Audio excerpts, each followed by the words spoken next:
गोपीनाथ महतो और आप सभी का अपने YouTube चैनल में स्वागत है। पिछला वीडियो में मैंने किसी संख्या का वर्गमूल और किसी संख्या का वर्ग कैसे निकाला जाता है वो बताए थे, लेकिन आज के इस वीडियो में हम किसी संख्या का घन कैसे निकालेंगे वो दिखलाएंगे। तो चलिए वीडियो को स्टार्ट करते हैं।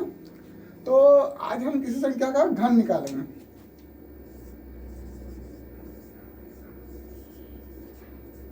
ऐसे जनरली हम लोग 1 से लेकर 9 तक के घन को याद रखना है। उसके बाद 2 अंकों की संख्या वाले और 3 अंकों की संख्या वाले को हम उसके थ्रू आराम से निकाल सकते हैं।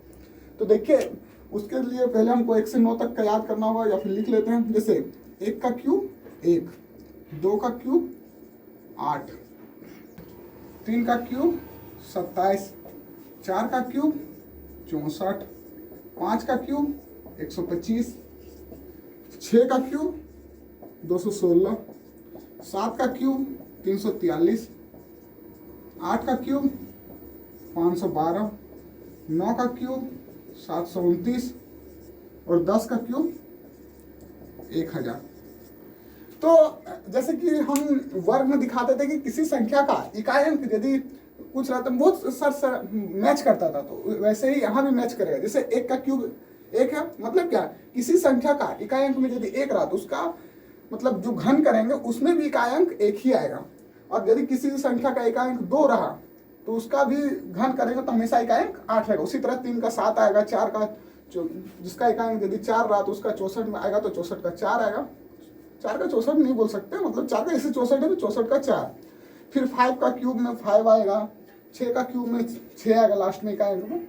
ऐसे ही मतलब कुल मिला के देखा जाए तो हर किसी का इकाई अंक हमेशा सेम रहेगा। जैसे 1 रहा, 11 रहा, 21 रहा, 31 रहा, 111 रहा, 121 रहा, वैसे उसका इकाई अंक हमेशा 1 ही रहेगा। तो एक चीज इसमें नोटिस करने वाला बात है कि 1 का वही रहता है, 4 का वही रहता है, 5 का वही रहता है, 9 का भी वही रहता है, 0 का भी वही रहेगा यदि लास्ट में 0 रहा तो, 6 का भी वही रहा, बचता है 4। तो देखिए 2 का क्यूब में हमेशा 8 आता है और 8 का क्यूब में हमेशा 2 आता है इकाई में। उसी तरह 3 में आता है 7 और 7 वाला में हमेशा आता है 3। मतलब क्या, किसी संख्या का इकाई अंक यदि 2 रहा तो उसका क्यूब हमेशा 8 आएगा, और किसी संख्या का इकाई अंक हमेशा यदि 8 रहा तो उसका क्यूब हमेशा 2 ही आएगा। उसी तरह 3 में भी होगा, 3 का इकाई अंक में हमेशा 7 आएगा और 7 का यदि क्यूब करेंगे तो हमेशा इकाई अंक 3 आएगा। तो ये था मतलब एक नॉर्मल 1 से 9 तक का क्यूब, जो कि हम लोग को जानकारी लेना है कि कहाँ क्या होता है। अब हम दिखाएंगे कि किसी भी संख्या का घन आसानी से कैसे निकाल सकते हैं, क्योंकि घन का मतलब होता है कि किसी भी संख्या को 3 बार गुना करना है वही संख्या को। तो डबल डिजिट वाला को तो आराम से कर सकते हैं, लेकिन 3 डिजिट वाला ज़्यादा बड़ा हो जाता है तो 3 बार गुना करने में परेशानी होता है। तो उसके लिए हमको पहले रेशियो सीखना होगा। जैसे सपोज एक कोई भी रेशियो लेते हैं, 2:3। सपोज 3 बराबर 6 है तो 2 बराबर कितना होगा, 4 होगा, क्योंकि ये इसका 2 गुना बढ़ा तो ये भी 2 गुना ही होगा। फिर लेते हैं 4:3। सपोज है 3 बराबर 9 है तो 4 बराबर कितना होगा, ये 3 गुना हुआ तो ये भी 3 गुना होगा, 12। और ये रेशियो हम इसलिए बताएं क्योंकि क्यूब में रेशियो, क्यूब किसी संख्या का क्यूब यदि करेंगे तो उसमें रेशियो का बहुत बड़ा हाथ है, तभी आप सीख सकते हो। सपोज हम लोग लेते हैं 12 का, कि 12 का क्यूब क्या होगा। तो सबसे पहले इसको हम लोग 2 पार्ट में तोड़ेंगे, वर्ग के जैसा, जैसे पीछे से तोड़ दिया। अब तोड़ने के बाद ये हो गया 1:2 के शेप में। पहले तो 4 कॉलम लेंगे, इसको 2 पार्ट में तोड़ते हैं। हाँ, तो देखिए सबसे पहले 12 का क्यूब निकालते हैं। तो ये 2 स्टेप में इसको बांट देते हैं, तो ये 1:2 हुआ। तो पहले 4 कॉलम ले लेंगे, 4 लिए, इसको भी 2 भाग में बांट देते हैं। पहला का क्यूब पहला में लिखेंगे, 1 का क्यूब 1, और दूसरा का यहाँ लिखेंगे लास्ट में, 2 का क्यूब 8। अब दोनों जगह 1:2 का शेप लेंगे, यहाँ भी 1:2 1। यदि यहाँ 2 बराबर 8 हो गया, मतलब 4 गुना बढ़ा, तो ये भी 4 गुना बढ़ेगा। और ये 1 बराबर 1 हुआ, मतलब क्या 1 गुना बढ़ा, तो ये भी 1 गुना बढ़ेगा, 2 हो गया। अब हो गया, ये काम हो गया। दूसरा काम क्या करते हैं हम लोग, इसका डबल करेंगे, 4 का 8 और 2 का 4। तो अब इसको जोड़ देते हैं, 8 का 8, 8 4 12, 12 का 2, हाथ में 1, 4 2 6 और 1 7, हाथ में तो एक भी नहीं रहा, ये और 1 का 1, मतलब क्या है 12 का क्यूब जो होगा वो 1728 होगा। अब दूसरा लेते हैं कोई संख्या,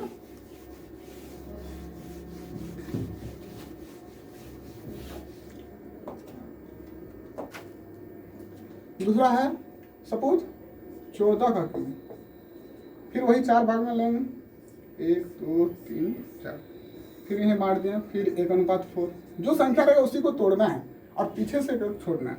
तो इसमें भी 1:4, फर्स्ट का यहाँ आएगा 1 का क्यूब 1, लास्ट का यहाँ आएगा 4 का क्यूब 64, 1 बराबर 1 हुआ मतलब 1 गुना बढ़ा, तो ये भी 1 गुना होगा 4, 4 बराबर 64 हुआ मतलब 16 गुना बढ़ा, तो ये भी 16 गुना होगा।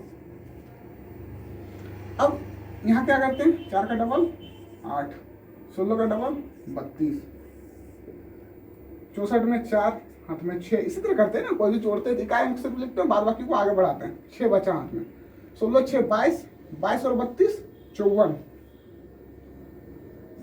54 का 16 6 22, 22 और 32 54, 54 का 4, हाथ में 5, 5 यहाँ आ गया, 5 4 में 9 8 17, 17 का 7, हाथ में 1 और 1 और 1 2, मतलब क्या है कि 14 का क्यूब 27 44। तीसरा देखते हैं, मतलब इसी तरह दो अंकों वाली का आप कितनों में निकाल सकते हैं। आइए देखते हैं, तीसरा एक बड़ा डिजिट लेते हैं, सपोज कितना ले लें 52, क्योंकि तब से छोटा छोटा ले रहे थे, 1 2 3 4, 4 लेंगे, यहाँ 5:2, इधर भी 5:2, क्योंकि यहाँ 52 है। पहला का क्यूब यहाँ आएगा 125 और लास्ट का क्यूब यहाँ आएगा 8, ये 5 बराबर 125 हुआ मतलब 25 गुना, तो ये भी 25 गुना बढ़ेगा, तो ये 50 हो गया। 2 बराबर 8 है मतलब 4 गुना बढ़ा, तो ये भी 4 गुना कितना होगा 20। अब 50 का डबल 100, 20 का डबल 40, सिर्फ ये दोनों को सामने वालों को डबल करना है, अब ये सब छोड़ देना। अब जोड़ते हैं, 8 का रह गया, 40 20 60 होगा, 60 का 0, हाथ में रहा 6, 100 और 50 150, 150 और 6 इधर, तो 156 का 6, हाथ में रहा 5, 156 का 6, हाथ में रहा 15, 5 नहीं, 125 और 15 140, मतलब क्या है 52 का क्यूब 140 608, मतलब क्या है 1,40,608। अब एक देख लेते हैं, कि 3 डिजिट का भी सीखना बहुत जरूरी हो गया। 3 डिजिट कितना ले, 104 लीजिए, फर्स्ट 104, इसको भी 2 पार्ट में तोड़ेंगे, 1 2 3 4, फिर ये 10:4 में जाएगा, 10:4 में जाएगा। पहला का क्यूब कितना होगा, 10 का क्यूब 1000, ऐसे ही करना है, सिर्फ पीछे से एक छोड़ना है। दूसरा क्या होगा, 4 का क्यूब 64। अब ये यदि 10 बराबर 1000 है, 100 गुना है, तो ये भी कितना होगा 4 होगा 400 हो जाएगा, 100 गुना करेंगे। और ये यदि 4 का हो जाएगा 16 गुना, तब होगा 64, तो इसका 16 गुना हो जाएगा 160। अब सेकंड टाइम क्या करते हैं, इसको डबल करते हैं, तो 400 का डबल 800 और 160 का डबल 320। अब जोड़ देते हैं, 64 का 4, हाथ में रहा 6, 160 और 320 आया 480, 480 और 6 486, हाथ में रहा 48, 8 4 12 और 48, 1248, 48 का 8, 1248 का 8, हाथ में रहा 124, 124 इसमें जोड़ देंगे तो आ जाएगा 1124। मतलब क्या है, 104 का क्यूब इक्वल टू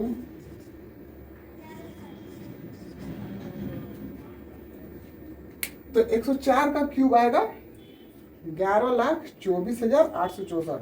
ऐसा करके हम लोग 2 अंकों की संख्या और 3 अंकों की संख्या का किसी का भी क्यूब हम लोग निकाल सकते हैं आसानी तरह से।